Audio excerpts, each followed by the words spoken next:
Bienvenue sur France 24, il est 19h à Paris, à la une de l'actualité, l'Exode qui continue dans le Haut-Karabakh. 19h10, le débat, il est consacré à cette visite de Joe Biden et de Donald Trump dans le Michigan auprès des ouvriers de l'automobile. Un conflit social qui devient une bataille politique à un an du scrutin présidentiel. En quoi le secteur de l'automobile peut-il devenir clé dans la campagne ? Pourquoi l'État du Michigan demeure-t-il essentiel pour gagner ? Un duel Biden-Trump est-il en train de se préciser pour 2024 ? Voilà les questions que poseront à nos invités, 19h10.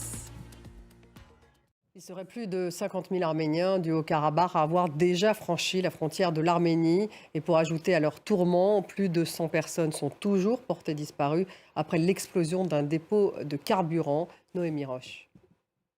Et je vous le disais en titre, l'Allemagne va renforcer donc les contrôles à ses frontières avec la Pologne et avec la République tchèque. Correspondance à Berlin, Nick Spicer. En France, Elisabeth Borne a présenté son plan de lutte contre le harcèlement. La Première ministre a annoncé vouloir permettre d'exclure les élèves harceleurs des réseaux sociaux.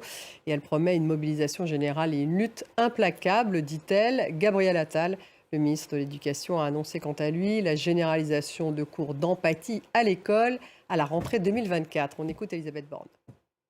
L'ambassadeur de France au Niger, Sylvain Ité, est arrivé à Paris au terme d'un long bras de fer entre la France et le Niger.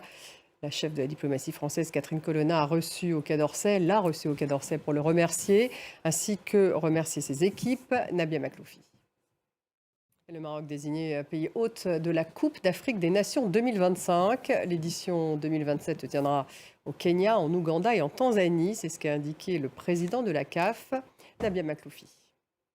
Merci de nous avoir suivis. Restez avec nous en quelques minutes. Le débat il est consacré à la campagne présidentielle américaine qui a démarré notamment avec cette image de Joe Biden qu'on retrouve à un piquet de grève dans le Michigan avec les ouvriers de l'automobile. Comment ce conflit social peut-il devenir un véritable enjeu politique pour cette campagne ? Voilà l'une des questions que nous allons poser à nos invités.